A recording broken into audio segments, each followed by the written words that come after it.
பைரவா அப்படின்னு எடுத்துக்கிட்டீங்கன்னா சிவன் உடைய இன்னொரு அவதாரத்தை வரக்கூடியதான் சொர்ணகர்ஷ்ண பைரவர். இந்த சொர்ணகர்ஷ்ண பைரவருக்கு தனியாக ஒரு கோயில் அமைக்கணும்னு ஒரு சின்ன உந்துதல் அது பெரிய மலையாக ஒரு பெரிய ஒரு விஸ்வரூபமா எடுத்துச்சுன்னு தான் சொல்லணும். என்ன காரணம், ஏன் விஸ்வரூபம், எதுக்காக அந்த விஸ்வரூபம் அப்படின்னா, ஏதோ ஒரு கிராமத்துல பிறந்தோம், எல்லாரும் போல நம்ம குடும்பத்துல பிறந்தவங்க எல்லாரும் நார்மலா ஒரு கிராமத்துல பிறந்தோம். என்ன அப்பா ஒரு தொழில் பண்ணுவாங்க, அடுத்து நம்ம தொழிலுக்கு வரணும். சம்பந்தமே இல்லாம ஒரு ஆன்மீகத்துக்குள்ள ஒரு ரொம்ப சின்ன குழந்தையில இருந்து பற்றலாகி உள்ள வர்றோம். உள்ள வந்ததுக்கு அப்புறம் பைரவாங்கிற ஒரு விஷயம் நம்மள கையில் எடுக்கிறாருன்னா பல தொழில் பண்ணிட்டு இதுக்குள்ள வந்து கோயில் கட்டல. என்னுடைய 26வது வயதுல பூமி பூஜையை போட்டுட்டேன் கோயிலுக்கு. 26வது வயதுல பெருசா போராடித்தான் இந்த கோயிலை கட்டினேன். நார்மலா வந்து ஒரு பைரவர் அப்படின்னு கையில் எடுத்துட்டீங்கன்னா விளையாட்டான விஷயங்கள் அல்ல.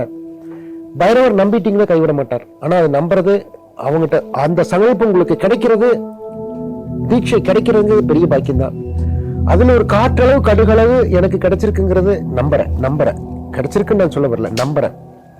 அந்த பாக்கியத்தை எனக்கு என் தலையில வச்சிருக்கேன் அப்படிங்கிறது ரொம்ப சந்தோஷமான ஒரு நிகழ்வுகள் தான் நான் எடுத்துக்கிறேன். பெரிய போராட்டங்கள், எந்த ஒரு விஷயத்தை தொட்டாலும் ஒரு தொழில் பண்ணிடலாம் ஈஸியா. கோவில்ங்கிறது ஒண்ணு பிள்ளையர் சொல்லி போட்டு ஆரம்பிச்சேன். ஒரு 9 வருட காலம் 10 வருட காலங்கள் அந்த கோவில் கட்ட ஆரம்பிச்சு பெரிய போராட்டம். அந்த கோவில் சிவனுடைய மறு அவதாரத்தில் வரக்கூடியதான் சொர்ணகர்ஷ்ண பைரவர்.